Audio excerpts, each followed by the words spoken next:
bisa lah, masih bisa mengendorkan rasa dendam. Walaupun rasa dendam ini tentunya juga timbul tenggelam, nggak stabil. Tapi kalau sudah stabil dan menguat, ini sulit dihilangkan. Jadi pasti terjadi kalau alasannya adalah balas dendam dengan pasangan hidup. Selamat menyaksikan dan dukung terus channel Kang Kumis. Semoga bermanfaat. Assalamualaikum warahmatullahi wabarakatuh. Kembali lagi bersama saya Kang Kumis.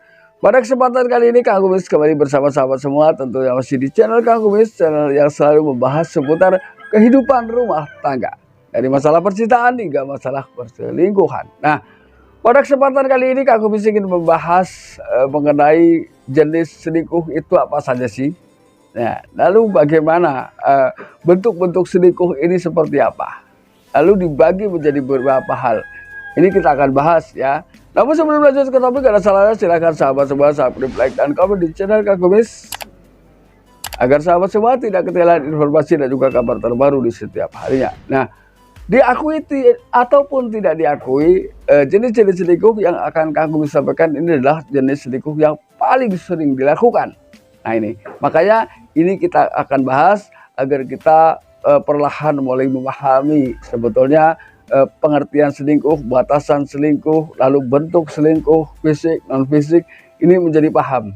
Nah, setidaknya ketika sudah paham, kita berusaha menghindarinya. Karena tentunya perselingkuhan adalah hal yang sangat tidak diinginkan oleh siapapun dan dimanapun.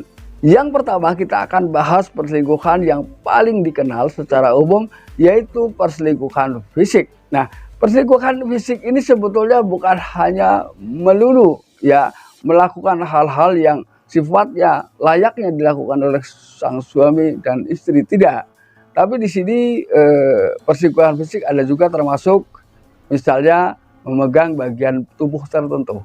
Ini sudah fisik ya, karena ini sudah dikategorikan sudah terjadi kontak fisik antara satu dan lainnya atau antara lawan jenis. Jadi cuman disayangkan di sini perselingkuhan yang paling dikenal secara umum adalah ketika sudah seseorang ini sudah melakukan layaknya hubungan suami istri bukan dengan pasangan. Ini baru dianggap selingkuh. Padahal tidak, ketika bicara tentang fisik, ketika seorang pria ataupun seorang pria dan wanita atau lawan jenis ini sudah bersentuhan fisik, ya tentunya ketika bersentuhan itu memang ada rasa tersendiri. Nah ini, namun sentuhan yang tidak menimbulkan rasa ketika lawan jenis ini sangat sedikit, ya ini sangat sedikit.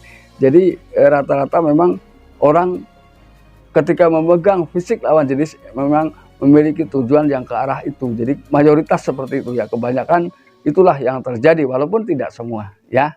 Lalu kemudian perselingkuhan emosional. Nah, perselingkuhan emosional ini terlihat seperti biasa-biasa saja awalnya ya, yaitu perselingkuhan yang hanya melibatkan obrolan. Perselingkuhan yang hanya melibatkan percakapan, namun biasanya obrolan-obrolan itu memang mengarah ke hal-hal yang memang berujung perselingkuhan.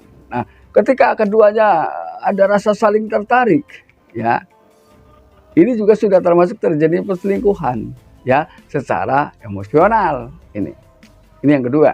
Lalu yang ketiga adalah perselingkuhan online. Ini perselingkuhan online ini marak terjadi di masa-masa sekarang ini. Nah, apapun bentuknya perselingkuhan online, kenapa itu disebut perselingkuhan? Karena ketika kita bermain perselingkuhan di online, kok pasangan kita tahu, kita ini juga ada rasa takut.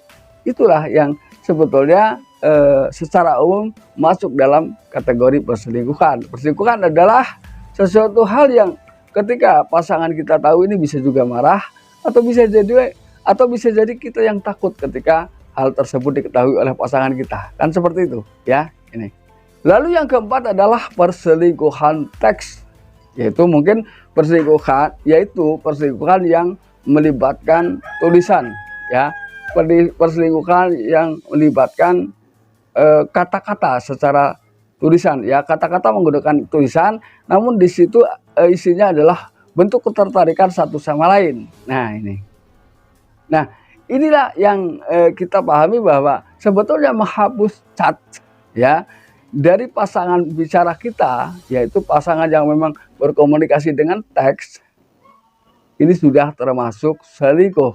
Jadi menghapus chat, menghapus pesan dari lawan jenis. Tentunya adalah pesan-pesan yang dihapus adalah pesan yang cukup menakutkan. Artinya ketika ini kalau istri saya tahu pasti marah, ini kalau suami saya tahu pasti marah. Makanya tidak segan-segan ketika sudah melakukan persiapan tag, seseorang akan membersihkan jejak digitalnya. Ini. Lalu yang kelima adalah perselingkuhan balas dendam. Perselingkuhan balas dendam ini biasanya lebih keterang-terangan. Artinya tidak banyak hal yang ditutup-tutupi, ya. Karena ketika ketahuan, seseorang ini biasanya berani menjawab bahwa dulu juga kamu selingkuh, saya nggak bagaimana, tapi sekarang saya selingkuh, kamu ngotot, kan seperti itu. Ini biasanya perselingkuhan yang bersifat balas dendam, ini akan jauh lebih cepat terbuka.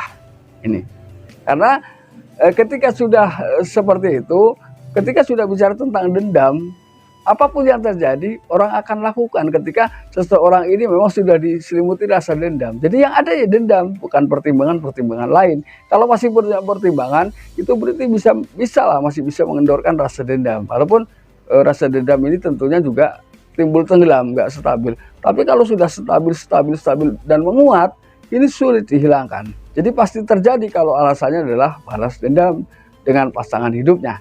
Nah ini. Nah, sahabat, itulah 5 jenis selingkuh yang paling sering terjadi dan sering dilakukan bahkan tanpa disadari oleh sang pelakunya. Nah, mudah-mudahan ini bermanfaat dan akhir kata, salam harmonis bersama Kang Kumis. Wabillahi taufiq wal hidayah. Assalamualaikum warahmatullahi wabarakatuh.